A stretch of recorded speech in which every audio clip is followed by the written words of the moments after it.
I'm here to introduce you to a new kit. This is the Fate of Atlantis idol. I'm going to show you what to do to make this into a finished piece. So here's your main body. It's rotocast hollow. Pretty lightweight. Decent size here. He has 2 horns and 2 arms, and as you can see, these have tabs, opposite tabs for left and right.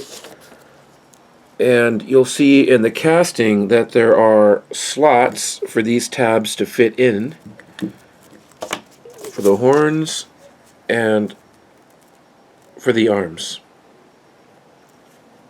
For the body, I'm going to use a sanding sponge and give everything a once over and make sure that I'm liking all the edges, making sure that I like how the base is looking, and you're just going to spend a little bit of time, just a few minutes really, just cleaning it up, giving it a polish with medium grit paper.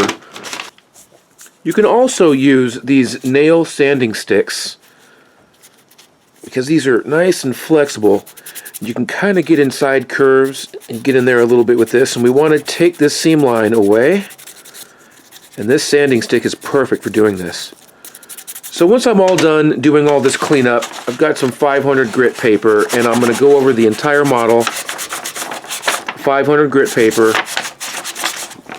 and make sure that I'm cleaning just a little bit of seam line that's on both ends here. Once you're happy with the smoothness, you can use soap and water to wash this part, rinse it off, let it dry, and it's ready for painting.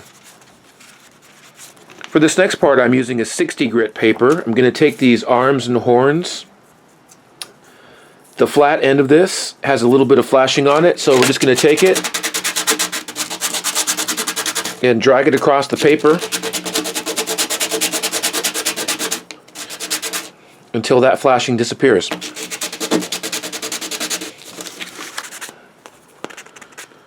And when I'm happy with that, I can take some 500 grit paper and polish both ends.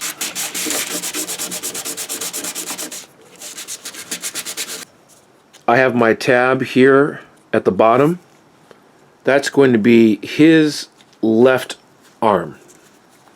So tab, this side, left arm. Same with the horn. This one has the tab on the bottom on this side. Goes on this side. A standard cyanoacrylic will work, so I'm just going to use some regular MaxiCure medium glue with some spray kicker and get these guys in place. Here's your Atlantean idol assembled. The horns and arms are in place. I washed this off. I made sure it's nice and dry, dust free, and we are going to paint this. You can use any kind of gold paint you want. You can actually gold leaf this if you want, but I'm going for a metallic gold Rust-Oleum off the shelf at Home Depot. A couple real light coats. You want to stay really far away from the piece. Just dust it.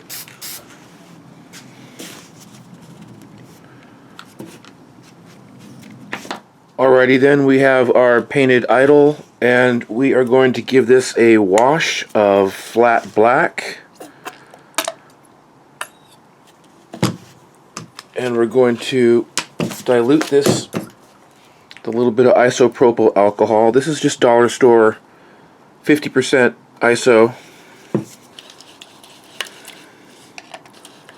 That's still pretty thick. A little thinner here. Get the engravings covered in. So essentially we're going to paint this entire guy. So with this paint filter we're going to be filling in those intricate engravings. And we are going to keep the shine of this gold. There, look how awesome that looks, just like that, just in a couple seconds. These are all getting filled in. Here's without the filter and here's with the filter. And make sure that you rub this paint vigorously into those engravings and into the grooves. Even though the paint is loose, you still want to make sure it gets in there without any bubbles. Another little trick you can do is grab a Q-tip, and wherever it was really hard to reach with your paper towels, you could just get this Q-tip and dab it in there and wipe away excess paint. And I would say this is finished.